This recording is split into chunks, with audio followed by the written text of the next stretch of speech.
Bambang Trimulyono akhirnya mencabut gugatannya soal ijazah Presiden Joko Widodo. Gugatan ini dicabut meski sudah menjalani sidang perdata pertama. Surat pencabutan perkara sudah diterima oleh pengadilan pada tanggal hari ini 27 Oktober 2022 di PN Jakarta Pusat sekitar 14.30, ujar kuasa hukum Bambang Tri, Ahmad Hosinuddin dalam konferensi pers yang ditayangkan melalui akun YouTube-nya seperti dikutip Detik News pada Kamis 27 Oktober. Ahmad Hosinuddin menyebut penetapan Bambang Tri sebagai tersangka dan ditahan menjadi salah satu kendala, sebab menurutnya penahanan Bambang Tri akan berpengaruh pada proses pembuktian di persidangan. Oleh karena itu, pihaknya mengambil opsi untuk mencabut perkara. Dia menilai dengan pencabutan perkara tersebut, maka kasus akan ditutup atau dianggap tidak ada. Nah, ini akan menjadi masalah, oleh karena itulah kami mengambil opsi mencabut perkara dan dengan demikian, sesuai dengan ketentuan perdata, kalau gugatan perdata, gugatan melawan hukum perdata dicabut. Sebelum masuk pokok perkara persidangan belum ada jawaban dari tergugat, maka kasus dianggap tidak ada atau case closed dengan status 00 atau seri. Tuturnya. Perjalanan kasus gugatan ijazah Jokowi didaftarkan di PN Jakarta Pusat. Dilansir Detik News, gugatan Bambang Tri ini terkait dengan tudingan ijazah palsu yang digunakan Jokowi saat mendaftarkan pemilihan presiden pada 2019-2024.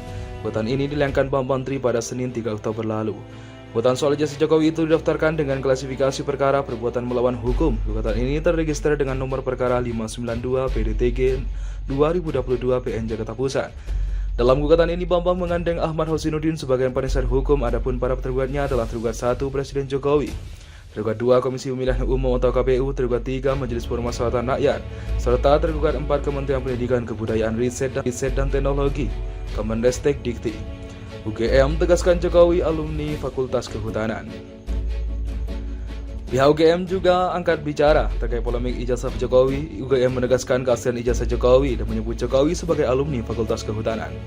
Bapak Insinyur Joko Widodo alumni Prodi S1 Kehutanan Angkatan 1980. Bapak Insinyur Joko Widodo dinyatakan lulus tahun 1985 sesuai ketentuan dan bukti berdasarkan dokumen yang kami miliki, ujar Rektor UGM Ova Emilia kala itu. Padahal klien kami yang punya akses pada saksi-saksi dan data-data menjadi bahan-bahan pembuktian. Tentu saja ini akan berpengaruh pada proses persidangan. Karena itulah kami bermusyawarah untuk memutuskan apa yang terbaik bagi klien kami, sambungnya. Ahmad mengatakan gugatan ini tidak bisa dipaksakan. Dia menyebut saksi itu hanya percaya kepada Bambang Tri. Di mana kalau ini dipaksakan sementara pembuktian tidak bisa dilakukan oleh Bambang Tri karena dia ditahan. Saksi-saksi juga tidak bisa diakses karena prinsipal klien kami. Di mana kalau ini dipaksakan sementara pembuktian tidak bisa dilakukan oleh Bambang Tri karena dia ditahan. Saksi-saksi juga tidak bisa diakses karena prinsipal klien kami ditahan sehingga kami tidak bisa menghubungi saksi-saksi tersebut. Dan tentu saja di mana kalau ini dipaksakan sementara pembuktian tidak bisa dilakukan oleh Bambang Tri karena dia ditahan. Saksi-saksi juga tidak bisa diakses karena prinsipal klien kami ditahan sehingga kami tidak bisa menghubungi saksi-saksi tersebut. Dan tentu saja saksi-saksi tersebut hanya percaya pada Bambang Tri. Kalau kami yang menghubungi akan menjadi problem, ujarnya. Oleh karena itu, kata Ahmad, pihaknya mengambil opsi untuk mencabut perkara. Ahmad menilai dengan pencabutan perkara tersebut maka kasus akan ditutup atau dianggap tidak ada. Nah, ini akan menjadi masalah. Oleh karena itu, kami mengambil opsi mencabut perkara dengan demikian sesuai dengan ketentuan perdata. Kalau gugatan perdata, gugatan melawan hukum perdata dicabut sebelum masuk pokok perkara persidangan. Sebelum ada jawaban dari tergugat, maka kasus dianggap tidak ada atau close dengan status 00 atau seri, tuturnya. Ulang ya.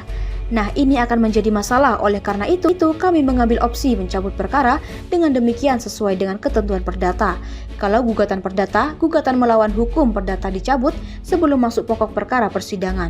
Sebelum ada jawaban dari tergugat, maka kasus dianggap tidak ada atau case closed dengan status 00 atau seri, tuturnya.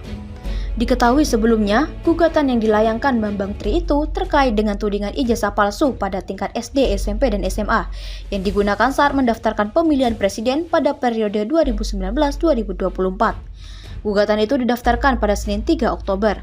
Dilansir SIPPPN Jakarta Pusat, pada Senin 3 Oktober, gugatan itu dilayangkan oleh Bambang Trimulyono. Gugatan tersebut didaftarkan dengan klasifikasi perkara adalah perbuatan melawan hukum, gugatan terregister dengan nomor perkara 592-PDTG-2022-PN Jakarta Pusat. Dilansir SIPPPN Jakarta Pusat, pada Senin 3 Oktober, gugatan itu dilayangkan oleh Bambang Trimulyono. Gugatan tersebut didaftarkan dengan klasifikasi perkara adalah perbuatan melawan hukum.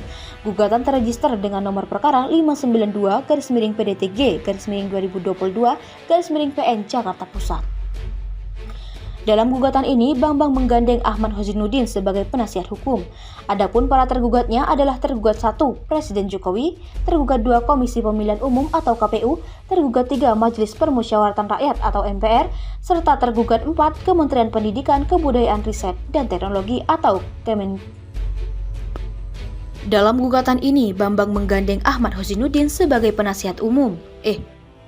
Dalam gugatan ini, Bambang menggandeng Ahmad Hozinuddin sebagai penasihat hukum.